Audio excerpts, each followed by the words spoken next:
Fala, meu povo, como é que vocês estão? Vocês estão bonzinhos? Está todo mundo bem? Que legal!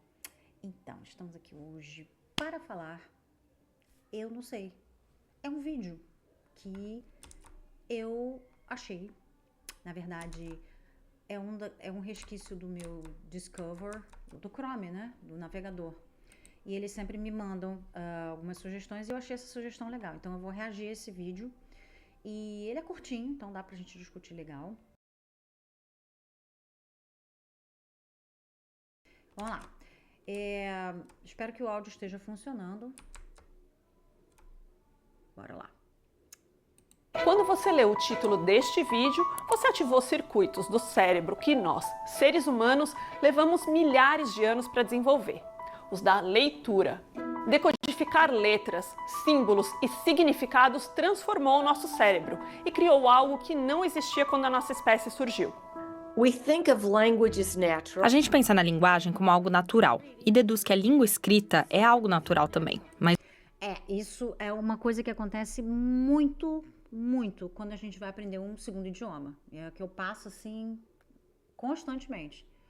As pessoas acham que a escrita veio, né? E assim, veio no pacote, né? Então, assim, você está instalando inglês, .ese, você vai estar junto, né? Daquilo ali, vai a parte escrita também. Só que assim, não é. É uma outra etapa do processo. Tem línguas, inclusive, que nem tem equivalente escrito, né? não é, nem um pouco. It isn't natural at all. Mas será que essa habilidade tão complexa e importante para os seres humanos pode estar sob risco por causa dos excessos da tecnologia? Eu sou Paula Damidoeta, da BBC News Brasil, e neste vídeo explico em 4 pontos como o cérebro aprendeu a ler e as incríveis mudanças que esse processo causou, tanto na nossa mente quanto na sociedade.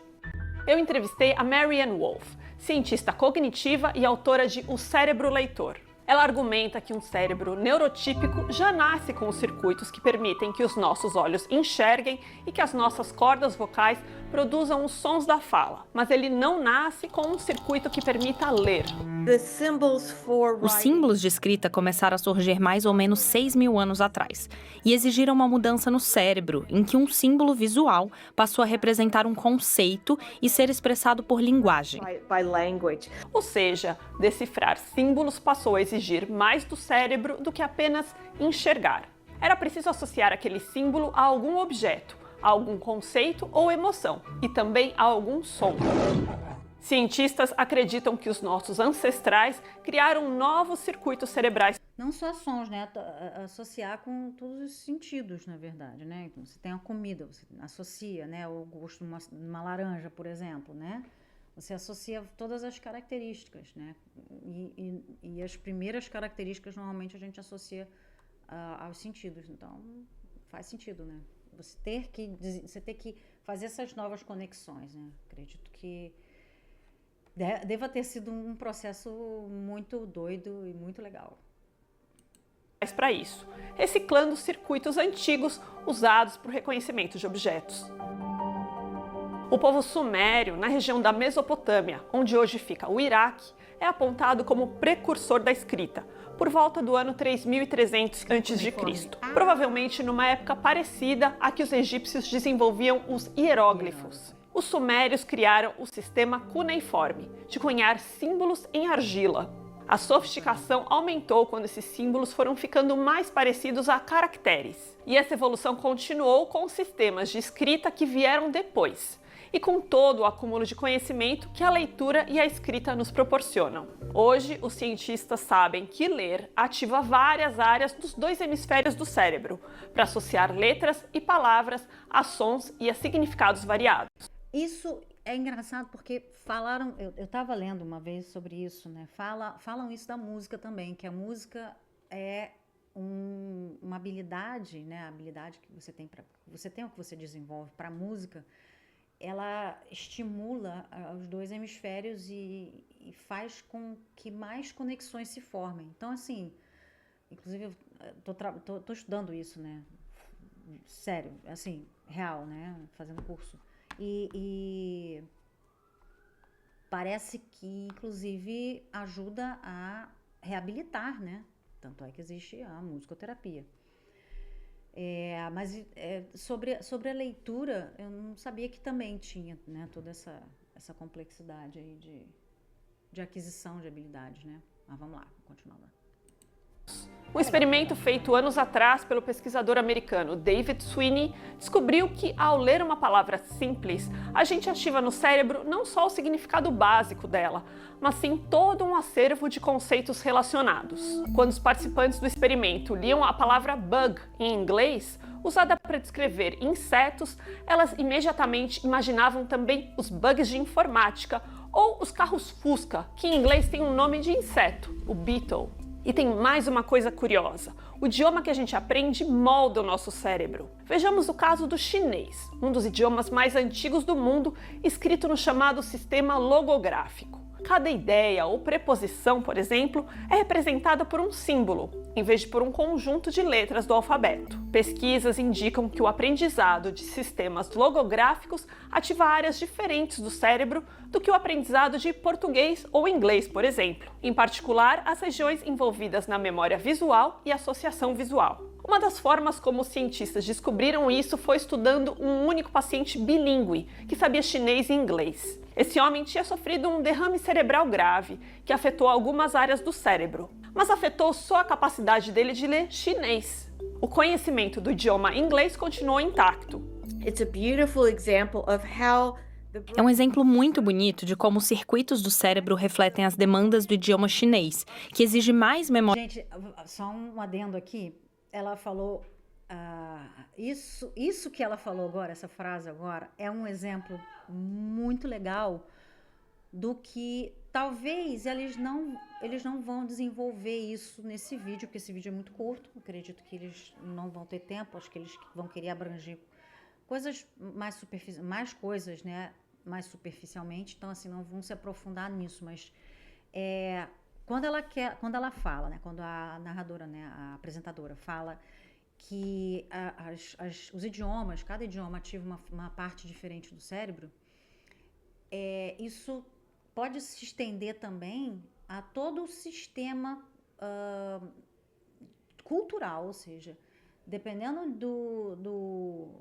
da onde você mora, porque, por exemplo, o idioma, vamos lá, o português, né? O português, a gente fala português aqui no Brasil, então tem o português aqui, né, local, e tem o português de Portugal e tem o português, sei lá, de Cabo Verde.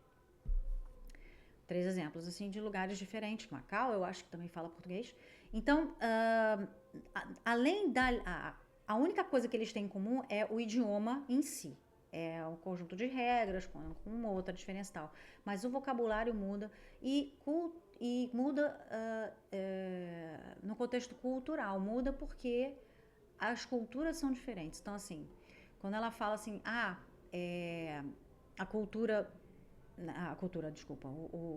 cada idioma né, funciona ou ativa parte diferente do cérebro, não só o idioma, mas o lugar onde você está morando, o lugar onde você vive, o lugar onde você aprendeu esse idioma, né? Principalmente a língua materna. A língua materna, o processo de aquisição da língua materna é completamente diferente do processo de aquisição das outras línguas. Então, áreas diferentes do cérebro são ativadas.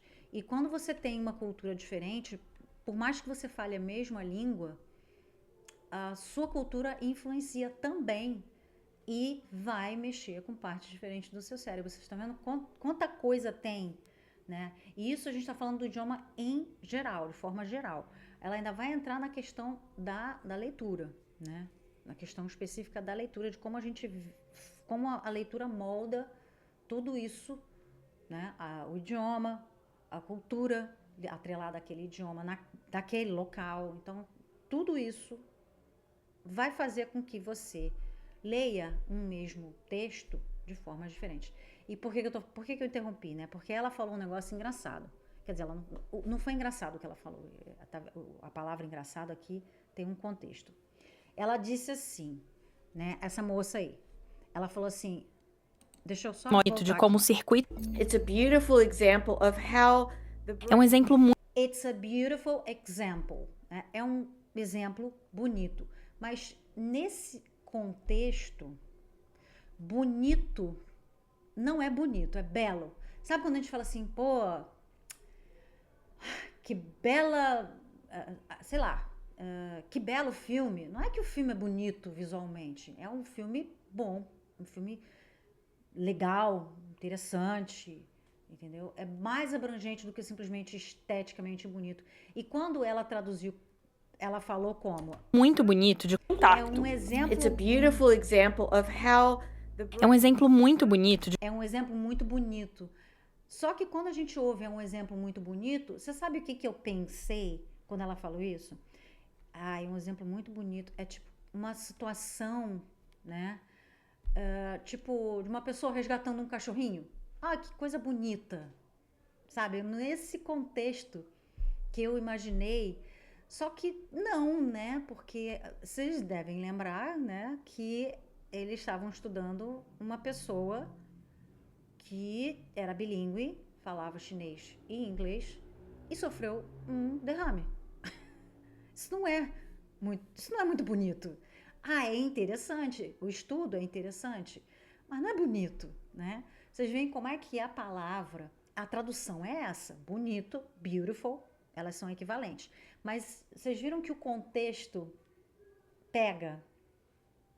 Então, é isso, cara. É por isso que eu gosto dos idiomas, é por isso que eu gosto de estudar de forma geral. Porque quando eu pego essas coisas assim, eu fico, caraca, lá.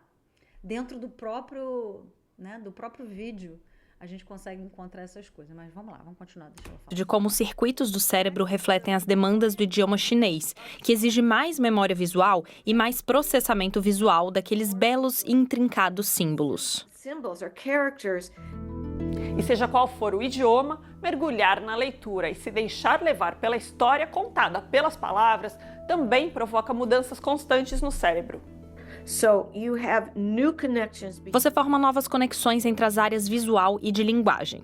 E tenta imaginar quando você lê um romance. O meu exemplo favorito é o da Anna Karenina. Use Anna Karenina because it's always my favorite example. Anna Karenina, você talvez já saiba, é um famoso clássico de Tolstói e conta a história de um trágico triângulo amoroso na Rússia do século XIX. If you read Anna Karenina in this Tem um trecho do livro que é terrivelmente dramático e triste. É quando a Ana decide pular na frente de um trem. E alguns estudos mostram que quando lemos esse trecho do livro, ativamos a região motora do cérebro. A gente pula junto com a página, a gente pula junto com a Ana. Isso, é claro, é uma nova conexão cerebral, que não vai existir para quem não lê. O cérebro, de fato, Isso, para quem tem ansiedade, fica bem visível, tá? Não só o que a gente lê, mas o que a gente pensa. O cérebro torna real. Isso faz parte de qualquer pessoa, Então, assim, você pode não se dar conta, mas o seu cérebro lê e guarda aquela experiência como se aquilo tivesse acontecido. Então, quando você está lendo alguma coisa, é como se aquilo tivesse realmente acontecido. Assim, toda vez que você lê uma história que parece ser inédita, né, parece ser diferente, você registra aquilo ali.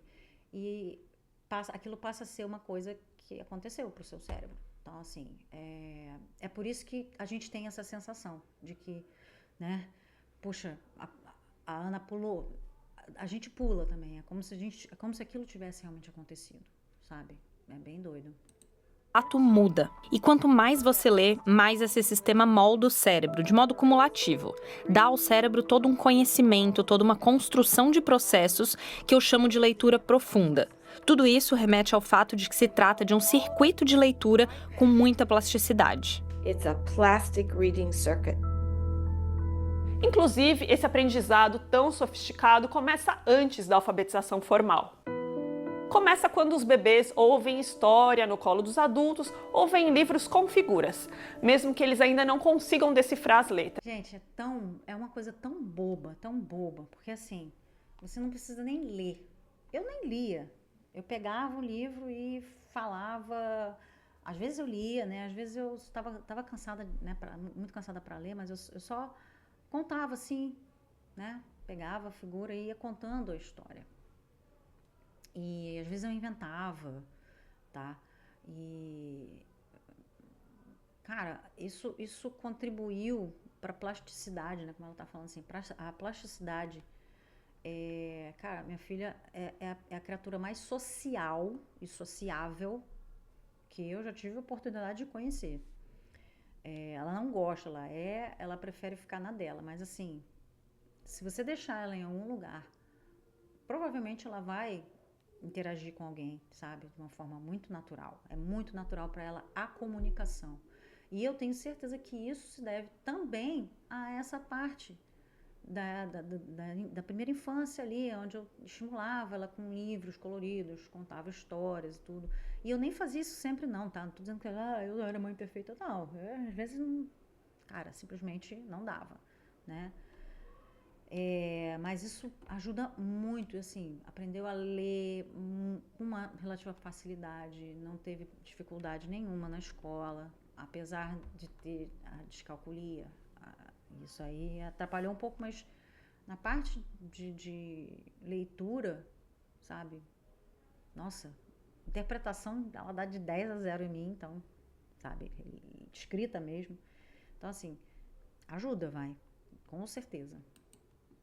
E de quebra, a criança desenvolve habilidades emocionais super importantes, como a empatia e a capacidade de se colocar no lugar de um personagem da história. Mas nem sempre esse processo acontece com facilidade. A Marianne Wolf dirige um centro de pesquisas focado na dislexia, uma dificuldade de aprendizado de leitura e ortografia que atinge, segundo diferentes estimativas, de 4% a 10% da população mundial. Crianças com dislexia costumam ter dificuldade também em distinguir sons e fonemas dentro das palavras, ou em recordar informações que elas veem e escutam. As causas ainda são estudadas, mas algumas das hipóteses que a Marianne Wolf cita para a dislexia são uma possível falha nas estruturas de linguagem ou visão do cérebro, ou que leitores com dislexia parecem usar circuitos cerebrais diferentes dos de um leitor típico. O lado mais triste disso, segundo a Marianne Wolf, que aliás tem um filho disléxico, é que muitas crianças com dislexia às vezes são taxadas de incapazes ou preguiçosas, o que pode abalar a autoestima e a vida acadêmica delas. Mas veja só. Por isso que é legal, né? E a gente fala muito, né? O cérebro precisa ser estudado mesmo, assim. É uma das áreas, né, da medicina que precisa ser ainda muito desenvolvida, ainda que já tenha avançado bastante. Porque muito do que a gente, até algumas décadas atrás, muito do que a gente considerava doença ou, né, uma deficiência, hoje em dia a gente sabe que não é necessariamente uma deficiência, é só uma forma diferente do cérebro trabalhar, né? Por quê? Porque cada cérebro é complexo. Então, cara, tem que ter gente trabalhando, tem que ter muita gente trabalhando e estudando isso, né? Essa questão dessa complexidade e como algumas coisas que são consideradas problemas, na verdade, são só formas diferentes que o cérebro precisa. E a gente que trabalha na educação, a gente podia fazer uso disso, né? E acaba que a gente tem que fazer o caminho contrário, a gente tem que fazer uma engenharia reversa. Porque muitas vezes, eu tô com duas alunas, inclusive, assim, né? Numa das escolas que eu trabalho, as duas, inclusive, na mesma turma, que uma tem um problema mais de escrita, mas assim, tá num nível de que você consegue, se você estiver falando com ela, estiver falando do lado dela assim em inglês, toma cuidado para não falar besteira, porque ela vai entender. Mas ela tem dificuldade para passar isso pro papel e muitas vezes eu tenho que entrar na mente dela para chegar onde ela tá querendo, né, chegar.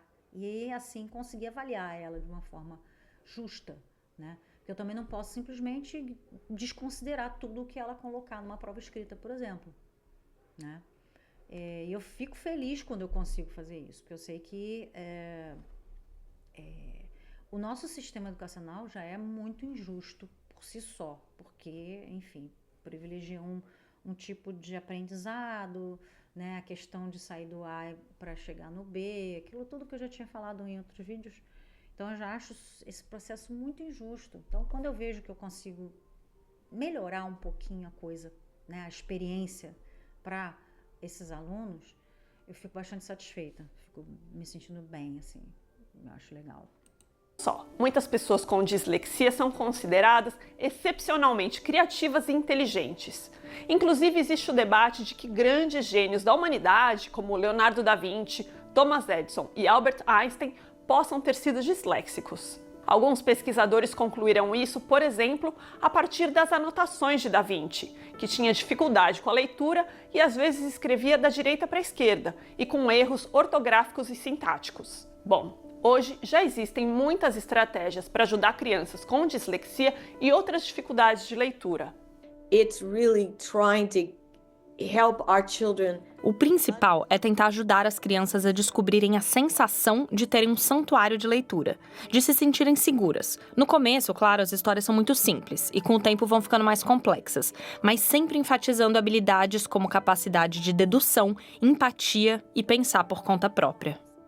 Para concluir este vídeo, o fato de que ler não é uma capacidade inata dos humanos, e sim algo adquirido e aperfeiçoado ao longo de milênios, traz um debate importante. Será que os hábitos digitais estão atrofiando essa habilidade?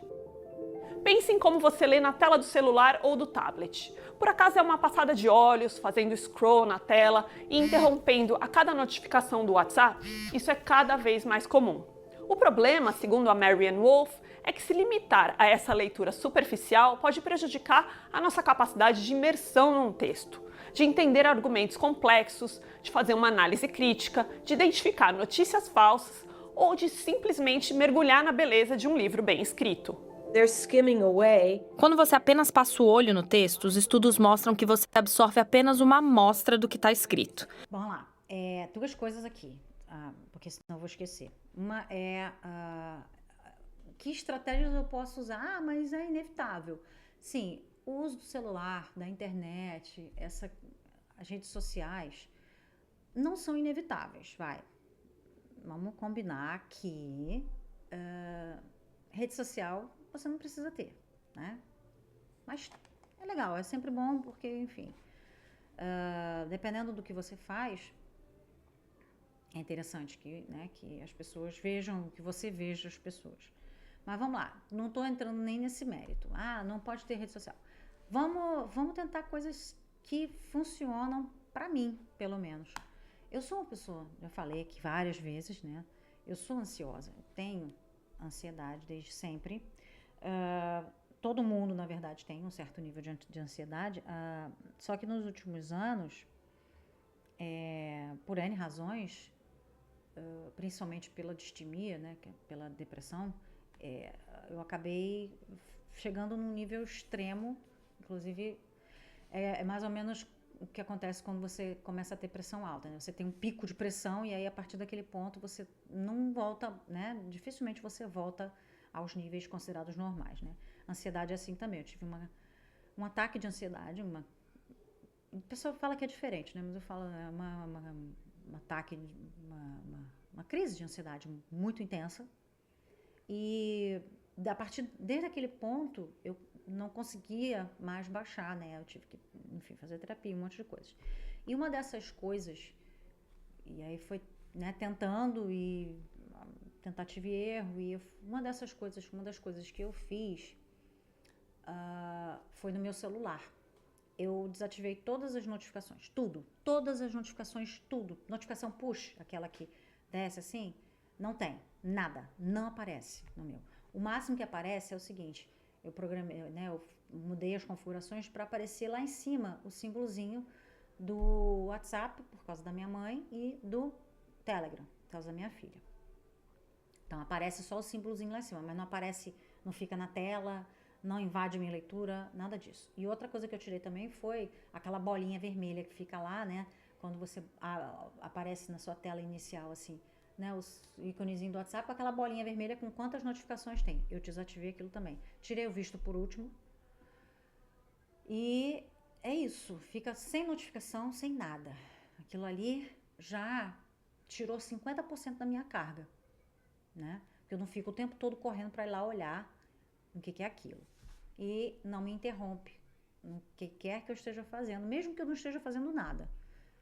Simplesmente, cada coisa tem o seu momento, entendeu? Mesmo que eu esteja, por exemplo, indo trabalhar, eu fico 40 minutos no trem, cada momento ali da minha viagem, eu tiro para fazer uma coisa, né? Inclusive ler. Tem o meu Kindle lá bonitinho, e aí tem um momento, 15, 20 minutos eu passo lento, porque realmente é o máximo que a gente está conseguindo fazer hoje em dia, né? O que acontece é que, por conta dessa aceleração toda da internet, esse volume tão grande de informação, a gente fica com aquele FOMO, né? Que é o Fear of Missing Out, medo de perder alguma coisa. Que é um medo, enfim, completamente fictício, é um medo criado, porque as coisas vão continuar lá, você só não vai saber na hora. Basicamente é isso, né? E nem tem coisa que nem precisa, né? Você não necessariamente precisa saber na hora em que aconteceu aquilo, né? Então, não se preocupa. As coisas vão estar lá, inclusive porque tá tudo na nuvem, tá tudo lá registrado. Ninguém vai, a não ser realmente que... enfim, vocês entenderam, né? Redes sociais é mais complicado. Apagar a rede social é uma boa? Às vezes, sim. Dependendo, por exemplo, minha filha apagou, né, as redes sociais dela, e eu teve uma época que eu realmente desativei. Eu tenho relativamente pouco tempo de Instagram, né? Tive mais tempo com o Facebook e o Twitter. Eu há pouco tempo desativei o Twitter, não uso mais, né? Eu já não tinha os aplicativos, eu evito instalar aplicativo. Justamente para não ter eles à mão ali, né? Se eu tiver que entrar no Twitter, eu tenho que abrir o navegador, digitar o endereço e tal. Então, por ter todo esse trabalho, eu acabo considerando se vale a pena ou não entrar no Twitter. E eu não vou chamar de X, não adianta, pode fazer o que vocês quiserem, mas para mim vai continuar sendo Twitter. Então, realmente,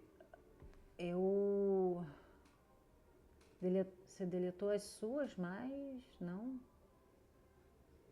Tá. É isso que eu tô falando. Assim, não precisa necessariamente deletar, mas tira as notificações. Deixa pra... É tudo condicionamento, gente. Assim como a gente se condicionou a ficar fazendo esse scrolling o tempo todo, a gente consegue se condicionar, se recondicionar, né? né?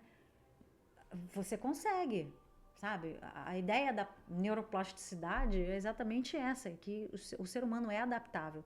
E, em boa parte, porque os nossos cérebros são completamente adaptáveis, tá?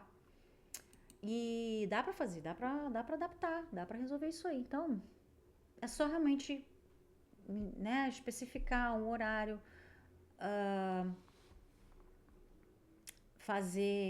limitar, né, um tempo também, e fazer só aquilo.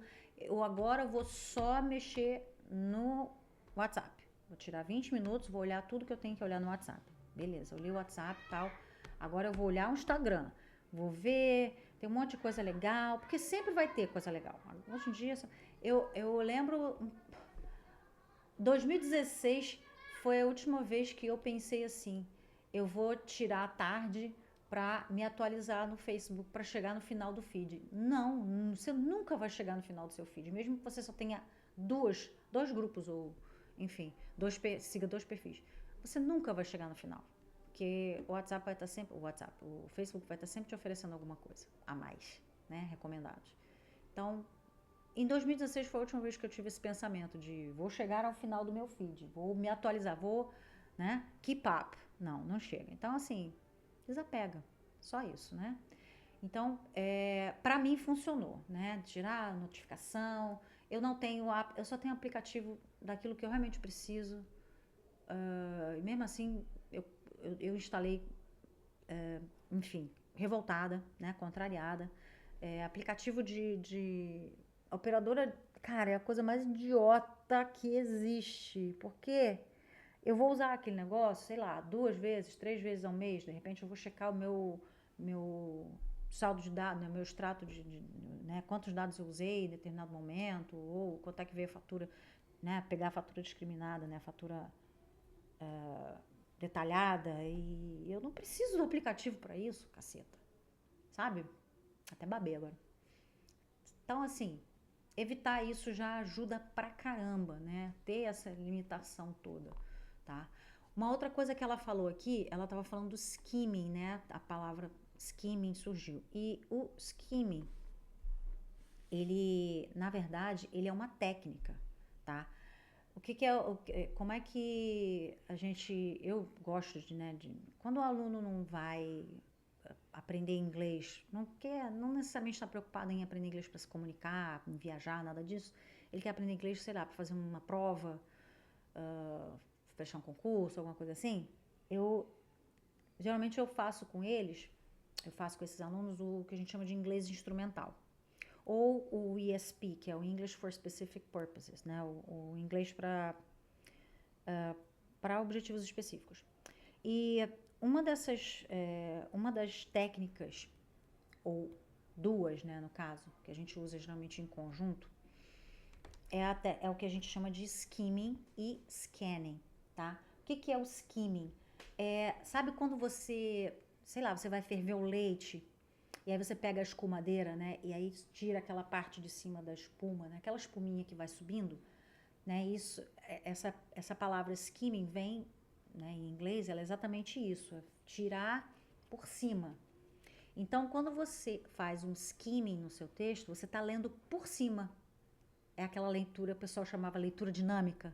Vocês devem lembrar, o pessoal ensinava a fazer curso de leitura dinâmica. Na verdade, é ler superficialmente, só pegar assim, a primeira, só para vocês, o que você vai pegar nessa primeira leitura? É uma primeira leitura, na verdade. Você vai pegar sobre o que o texto está falando, qual o nível de formalidade do texto, se o texto está tentando te convencer de alguma coisa, ele está só descrevendo alguma coisa, que tipo de texto ele é. Você vai pegar informações gerais sobre aquele texto, né? Depois você tem o scanning. O que é o scanning? É o escanear, é o, né, que você faz quando um scanner, né, ele vai fazer aquela leitura procurando alguma coisa específica. Então, o scanning, geralmente ele é acompanhado, né, quando a gente dá aula de redação, dá aula de leitura e interpretação, ele é acompanhado de alguma pergunta. Então, procure no texto como a pessoa se sentiu quando ela passou por aquela situação. Então, você vai lá e vai fazer aquele scanning, você está procurando por uma informação específica, tá? Então, essas são as duas técnicas que a gente trabalha, né, no inglês instrumental para pessoas, né, que estão focadas em aperfeiçoar a leitura num idioma. E a gente pode fazer isso em qualquer idioma, inclusive no português, tá? E é exatamente isso. Assim, isso não é ruim. Estou especificando porque ela falou aí do skimming. O skimming, por si só, não é uma coisa ruim. Ruim é quando você só faz isso. E aí, por exemplo, quando você fez o skimming e aí viu que aquilo ali não te interessava, beleza, segue adiante. Agora, uma proposta que eu faço normalmente é... toda vez que você entra num site novo, né, que você faz o cadastro, principalmente quando é site de informações que te mostra conteúdos, ele vai perguntar quais são suas preferências. E aí minha proposta é essa, pensa nas suas preferências. O que você gosta? O que te empolga? O que te dá vontade de repente, investigar e procurar saber mais? E aí, elege todo dia, sei lá, você tem 5 dias na semana em que você fica no ônibus fazendo scrolling, né? Cada dia, elege uma dessas preferências. Então, hoje eu quero só cultura pop. Hoje eu vou saber tudo sobre cultura pop. Então, tudo que aparecer de cultura pop, eu vou parar e eu vou ler. Eu não vou só fazer skimming. Eu vou realmente me aprofundar um pouco mais. Entendeu? Faz isso. Eu acho que já quebra, sabe? Quando você faz isso, você scrolla, aí peraí, isso é cultura pop. Para e vai ler. Vai ler, e vai ler assim. Não é igual fazer, o pessoal no Facebook faz muito isso, né? Pega a manchete e lê só a manchete e deduz que é aquilo. Então, muitas vezes é um site de notícias, entre aspas, notícias fake, não é notícias fake, mas criado, né? Sites humorísticos fazem muito isso, sensacionalista faz muito isso, né? Na verdade, é o que eles fazem. E aí a pessoa pega a manchete, no início o sensacionalista pegava a galera direto, porque pouca gente conhecia, né? E aí a pessoa levava aquilo ali a sério, né? E assim, às vezes até a manchete é uma manchete tendenciosa ou uma clickbait até. Então assim, faz o teste. Se você ficou muito revoltado, né, aquilo que mexeu com você de alguma forma, abre e lê. Aproveita aquela ânsia, aquela gana que você está tendo e abre e lê a notícia. E vê se é aquilo mesmo. Vê se se é para você ficar com mais ódio ainda ou se de repente, sabe, você gastou sua agressividade à toa, né? Então, é uma coisa interessante fazer, tipo, mas eu vou perder tempo, eu vou perder outras coisas. FOMO, não vai estar tudo lá. Quando você voltar pro feed, vai estar tudo lá de novo, do mesmo jeito, tá? Talvez até você consiga refinar um pouco mais o seu algoritmo para que ele te mostre coisas que tenham mais a ver com você, certo? Bom, vamos continuar então, deixa ela falar aqui, que está quase terminando. Você pesca algumas letras e algumas palavras, você talvez tenha uma noção geral do texto, mas você perde muito. E você não perde apenas dados ou fatos absolutos, mas também todo o propósito do que o escritor está tentando instigar, que é a beleza da linguagem. Isso se torna ainda mais grave em um país como o Brasil, que tem baixos índices de leitura. Uma pesquisa de 2024 identificou que só 27% dos participantes declararam ter lido um livro inteiro nos 3 meses anteriores. É um cenário desafiador no mundo digitalizado. Algumas pesquisas acadêmicas indicam, por exemplo, que crianças que usam o celular desde os primeiros anos de vida podem ter um desempenho pior na escola depois. Depois, aos 8 anos de idade, a quantidade de exposição digital impactou a capacidade de atenção e a performance acadêmica delas. Quanto maior a exposição digital, pior era a parte acadêmica. Num cérebro que é constantemente distraído e hiperestimulado, os neurotransmissores começam a desejar estímulos em um intervalo cada vez mais curto. Daí é comum que essas crianças, quando estão offline, se sintam muito entediadas e gritem com seus pais. E na adolescência, esse problema se intensifica. O que muitos pesquisadores estão descobrindo é que adolescentes passam quase 40% do seu dia em atividades na tela e nas redes sociais. E daí não sobra tempo para leitura de lazer, o que significa que esse adolescente não vai desenvolver essa capacidade de leitura profunda. Isso casa muito bem com outro vídeo que eu fiz sobre por que a sala de aula é chata, né? Porque aqui no Rio, por exemplo, criaram essa lei proibindo os celulares nas salas de aula. E isso reacendeu essa discussão, né? Porque ela sempre existiu, né? E para mim isso é um sintoma de que realmente a escola é chata, mas não pelos motivos que as pessoas falam. Ela tem que ser rotineira, ela tem que ser, de certa forma, tediosa, mas ela precisa ser ativa de qualquer forma, né? E da forma como a gente trabalha já, né, sistema centenário já, né? Estou falando da escola regular, pelo menos, né? Realmente vai para além do chato, né? Vai para além do aborrecido, né? Até para o próprio professor é chato. É diferente quando a gente sai de uma sala de aula onde a aula foi estimulante, até mesmo para a gente se sente energizado, né? E o que acontece é que o celular, por ele ter essa questão, não é nem o celular em si, tá, gente? É a internet de uma forma geral.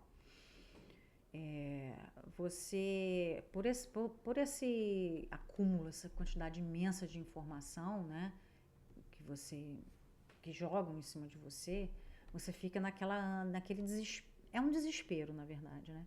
Você precisa estar, né, no controle de tudo. E mesmo para os adolescentes agora, geração Z já diminuiu bastante, né? E alguns mais novos agora não são tão apegados às redes sociais, mas redes sociais no sentido social, de interagir, né?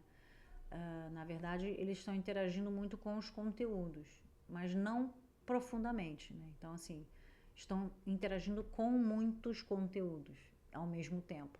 Isso é que é o problema. É o que ela está falando.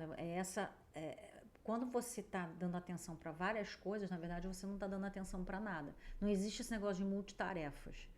Eu sou multitasking. Não, não existe multitasking.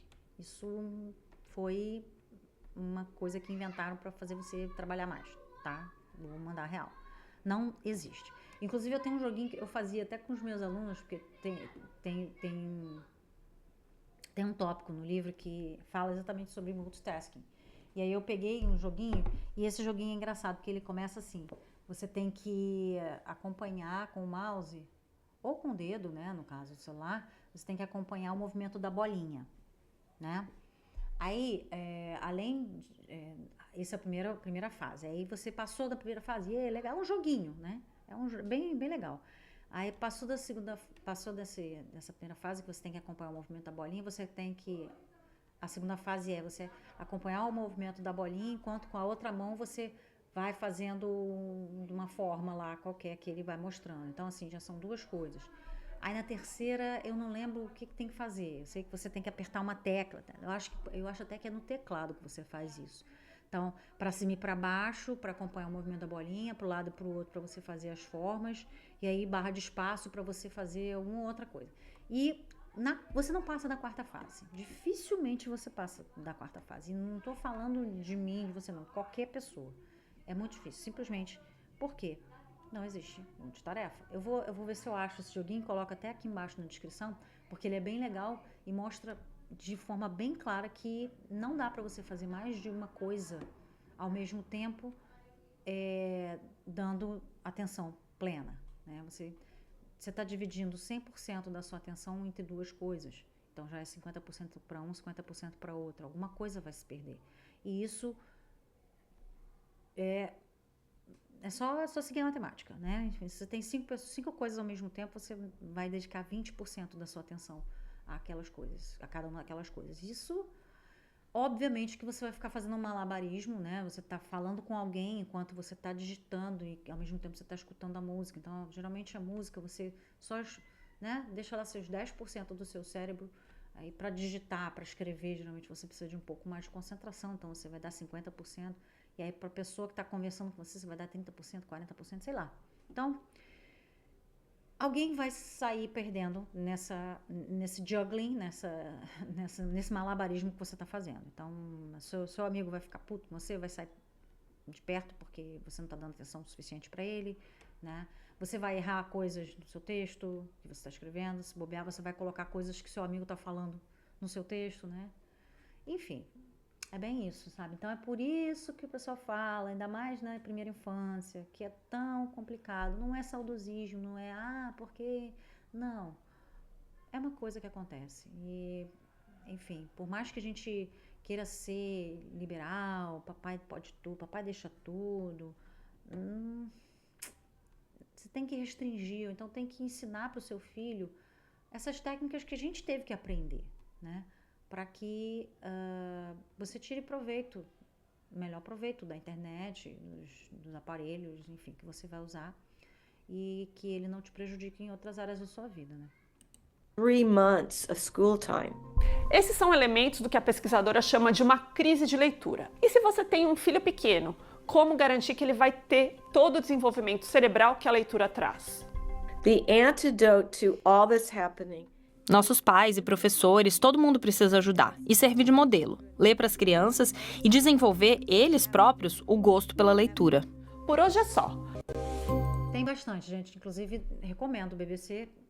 Eles têm, nessa parte